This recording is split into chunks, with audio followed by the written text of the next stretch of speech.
అండి సొరకాయతో చిట్టి వడియాలు అయితే ప్రిపేర్ చేసుకుందాము. వీటిని ప్రిపేర్ చేసుకుని సంవత్సరం పాటు నిల్వ ఉంచుకోవచ్చండి. అస్సలు పాడవవు. అలాగే స్నాక్స్ టైంలో ఫ్రై చేసుకొని తింటే టేస్ట్ అయితే చాలా బాగుంటాయి. పిల్లలకి స్కూల్కి స్నాక్స్ బాక్స్ కూడా ఫ్రై చేసి ఇవ్వచ్చు. దీనికోసం 2 కప్పుల బియ్యాన్ని నైట్ అంతా నానబెట్టుకోవాలి. సొరకాయని తురుముకొని బియ్యము సొరకాయ మిక్స్ చేసుకొని కారంకి సరిపడా పచ్చిమిర్చి మిక్స్ చేసుకొని ఈ విధంగా మిక్సీ పట్టుకోవాలి, నీళ్ళేమి వేసుకోకుండా.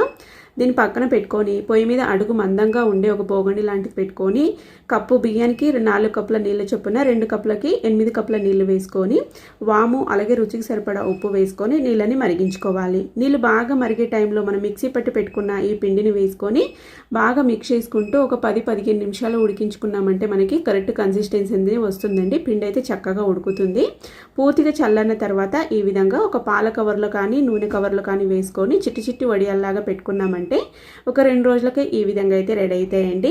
ఈ విధంగా బాగా ఎండ పెట్టుకొని సంవత్సరం పాటు నిల్వ ఉంచుకోవాలి.